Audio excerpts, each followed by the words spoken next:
Alright, what's up YouTube? It's your boy JP from GamePressBooks.com. Today we'll be talking about Monstress, but before we get started, I just want to let you know you can always win a $25 gift card for OBB. All you have to do is be a subscriber and leave a comment in the video, and we'll have a random drawing, and you'll see it at the end of each video. Okay, so today we'll be talking about the Monstress hardcover. So I'll be actually doing a review this time. Last time I did an overview, but I read the whole thing. I was like, man, this is one of my favorite series now, in my top 10 actually, so it's that good. It has a lot of similarities of Witcher, so you know, if you guys ever watched or played the Witcher games or all that, watched the TV show, yeah, there's quite a bit of similarities, but I'll be telling you about that when we go over the overview. For this introduction, I'll just be showing you guys what the book looks like and all that good stuff. So this is the standard edition. This is where, like, you know, this is the one that's in print. So here is the front, here's the spine, and here is the back, and this is the signed edition right here. So here is the front. The only small difference right here is says 1 right here, and this one says book 1. So I just want to let you know. Here's the spines, that way you guys can see the difference. This one has 1, this one has the number 1. And then here is the back. The back of the regular one has the text and the awards it won, barcode and all that, and this one just has, you know, a book design. So that is the differences for the actual front. And the only difference for the signed edition is that you'll get the vellum paper here.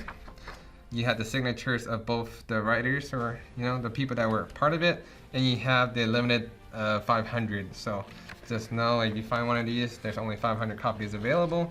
Apparently they said it was resolicited for a reprint, but I guess they canceled it. But yeah, so all the extras, everything in here is the same. All the content is the same. There's no differences at all. The only difference is just the vellum paper. So if you go through here, just to let you guys see, that's all it is. It's just missing the vellum paper. So I know the retail for this one, for the signed edition, was $150. The retail for this one, I believe, let me see here, $50. So $100 difference just to have this one signed. So just be aware of that. I think it was $150. I'm pretty sure. But yeah, so if you guys don't really care for the small differences, that's all you're gonna get for $100 more. So just want to let you guys know about that. All right, so so these are what it looks like, and I'll be showing you guys an overview here in a little. I mean, like a bird's eye view, and telling you the story and the review and all that. So stay tuned. All right, so let's go over this Monstress overview. So this is the first 18 issues. This says book 1. You see back here, it says 18 issues right here. I think there is about 30 issues that are 30 or more issues right now. The title is still ongoing, so you know, I don't know when it's gonna end, but you know, I only read the first 18 of this book, but I want to read the next whatever all the way up to 30 catch up, but I will for that. So real quick, the small differences right here, it says book 1 here, this one just says 1 for the standard for the signed edition, and then on the side it says the number 1, and this one's actually has the number 1. So very small differences there, but you know, just want to point out for you. So if you ever read or watched The Witcher, this book has some similarities with that show. So if you like The Witcher, you probably will like this. But the front and the back end does have this map, the known world right now, and it has all the regions and all the people that are fighting each other and all that. So there's quite a bit of factions. All right, so this book basically there's 3 main characters, or one main character is Mayaka, half wolf, which is pretty cool. So that's her name, and then you have like the other characters that I'll be showing you along as well. But real quick before we get started, you know, this is one of my favorite fantasy series right now in comics. I did read some other fantasy series and played the games like Witcher and all these other ones, but this is the only fantasy comic book that I read so far, so I really enjoyed the fantasy take of this book. If you guys know other books that are in the fantasy realm that deals with medieval and fantasy and all that, definitely let me know down below. I definitely love reading fantasy. All I've been reading right now is basically like superhero and crime and basically crime crime drama. But you know, if there's other fantasy ones, let me know.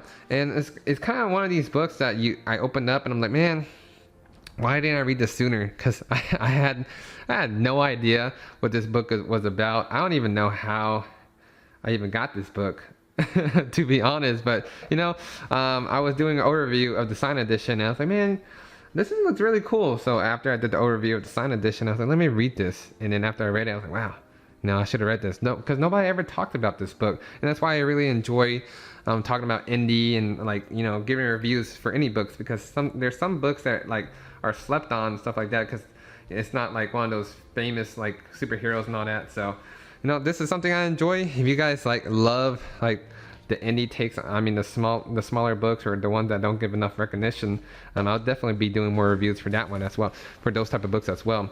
And this did win a lot of Eisner awards, so I think I said it right, but like 1, 2, 3, 4, 5, 8. So it won a lot of awards too. So I definitely can see why it won, because it was actually really good. So enough praising this book. So it's basically, so the main character, her name is Micah Half-Wolf, and then so she basically has one arm, which is you'll figure out why later, or I could tell you. But yeah, she has one arm, but she's really super OP. She's a really strong character.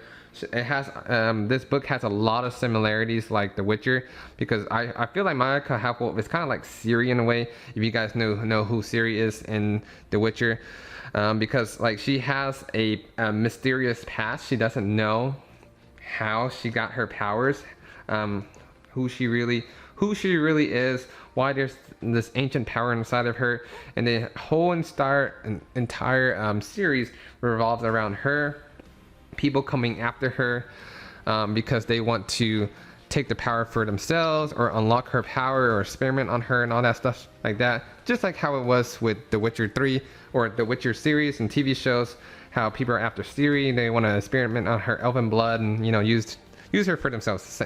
Same similarities here, but instead of having Geralt as, you know, the protector of Ciri until she gets stronger, Micah already protects herself because she's really strong, but all she needs is the guidance of her friends, a cat and a fox named Kippa.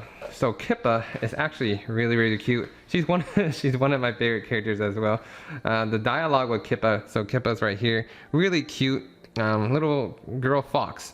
And then there's also the cat. So the cat race are basically one of those ancient races that lived for a very long time, and I forgot what the cat name was. Oh yeah, his name is Master Wren. So that's really cool. But yeah, the cat is basically their guiding, their guardian angel basically.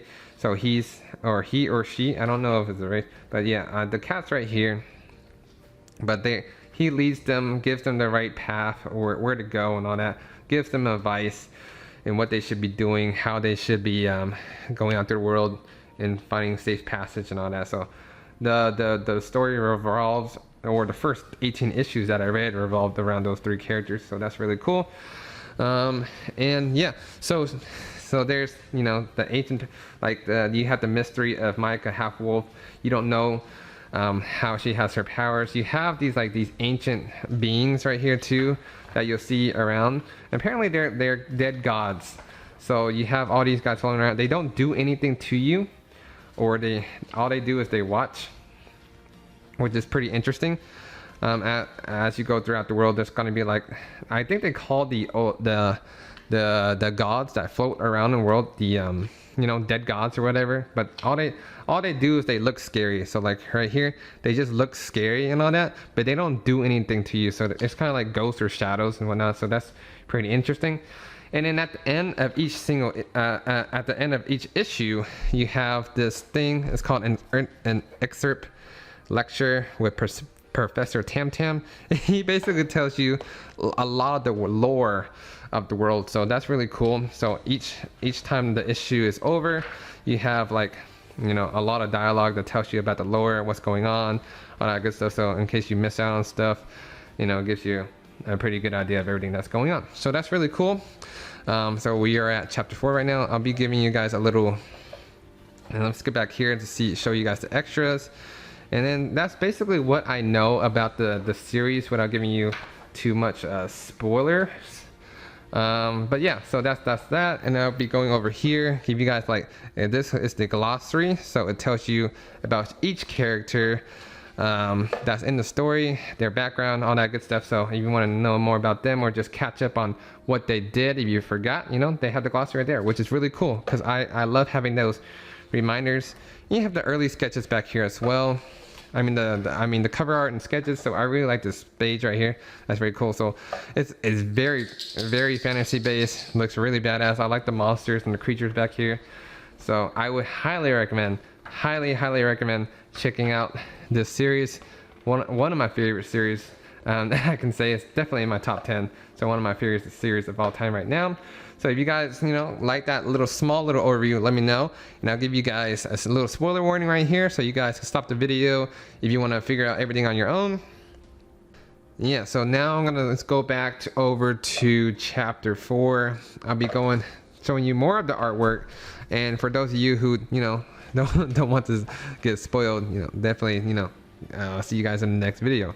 But yeah, back to chapter 4. I'll be flipping through the artwork now, showing you more of the stuff, and then giving you guys my spoiler review, what I thought about the series and what I look forward to it, and all that. So, you know, I really thought it was really cool how instead of having another arm, Maya could have, instead of having another arm, she has an entire god in her body that just comes out of nowhere. It's like, hey, just starts, you know, messing things up. So that's really cool. I like how it turns into a hand at first, but as you go into like more in the series, it turns into like a full-blown like monster next to her that basically is like, it walks next to her like a companion, which is really interesting. So that's really cool as well. My favorite character in the series, I would say, is Micah, but I think it's Kippa, because I really like seeing Kippa each time in the series. Every single time she's on screen or basically in the panel, I really enjoy watching and reading the dialogue, because Kippa's just really cute. She's kind of like the baby Yoda of the series. And then we also have like the huge spoiler at the end. If you guys don't want to know the huge spoiler at the end, you know, just you already had your spoiler warning. But Kippa got kidnapped, so I am really sad that she got kidnapped at the end of this book. You know, you don't know what's gonna happen until later on, but she got kidnapped, and you know, that's basically how it ends. So that was a really crazy cliffhanger. And it really wanted me to be like, you know what, let me go get these single issues so I can read it. I really like this guy. He's really cool. I like his, I forgot his name though, but he's, you know, I like his axe, his purple and everything. He flies, so that's really cool. He's one of those badasses characters. And then, you know, the small pass. I think, I don't know if Mayaka Half-Wolf has a love relationship with Tua. If you guys read the series, if they're like, really good friends or they have like a relationship together, let me know, because I'm not sure, because they have dreams of each other and stuff like that, but I'm not sure if they have like a love interest or they're just like really good friends. So yeah, so there's that. The factions, I really dig all the factions. I think the ones with the I forgot who it was, but like these people, I don't know who they are, but the sisters, the person that takes off the mask and you know that she was an ancient god, or she got turned into an ancient god. But yeah, so the sisters, they're like really interesting characters. You don't really know too much about them, but their clan or their faction, their army and whatnot, their design is really cool. Even though it's like just all black, you just know if they're in a scene with you or whoever it is, they're gonna get messed up. You know? So there's that. So another thing is there's like, I wouldn't say there's nudity in here. It's kind of like partial nudity, because she always covers herself up. I don't think there's any, yeah, there's no sex scenes in here or anything. So that's really, you know, if you guys want to read this with your kids or whatever, you're okay with that.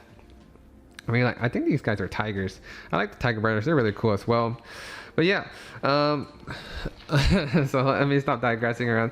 I really like how there's like sirens in here too. So when you're in the water, you're not like there's a bunch of water creatures. There's like water guardians and ancient gods that are guardians, so you can't cross unless you can't cross to other places unless you have passage. So that's really neat. And then the really interesting thing about this series is just finding out about like Micah and her past. So each time she gets an answer, it kind of is like you get one answer, but then you have like 10 more questions. So that's how it is in the series. Even though they give you a lot of answers of her past and whatnot, they're like how is, you know, why did that happen? So like they'll tell her who her mom is and stuff like that. They're like, and then you figure out that her mom is alive and where is she at, or if she's alive. They're like, you don't know. I don't think she ever died, because they never said she died. So I'm pretty sure she's alive. I just don't know how or where. So there's that. So there's a lot of like explanations and stuff like that. But once you get it, there's so many other questions. So yeah, you guys. So that's basically my small little spoiler warning. The cliffhanger was crazy, you know, because you know all you see back here is this is Kiba's cloak. So the entire time they were like at war and fighting each other.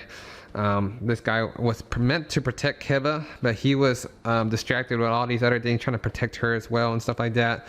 And then she's like, "Where's Kiba?" And then all you do when you flip to the end, you just see this, and that's just like a great way to end, like leave a cliffhanger to be continued, because that's all you see. So that was really cool. I'm definitely looking forward to the series. I'm definitely looking forward to. If it ever does get a TV adaptation, that'd be really cool, or a movie. I'm pretty sure it'll be better in a TV show though. But maybe when it's done, it'll get a TV show. But I could definitely see this in a TV show. I would definitely watch it for real. If you guys like this review and / overview, definitely let me know, and I'll see you guys in the next video. Congratulations to Lucas on winning a $25 gift card. All you have to do is reach out to us and we'll have that out to you right away.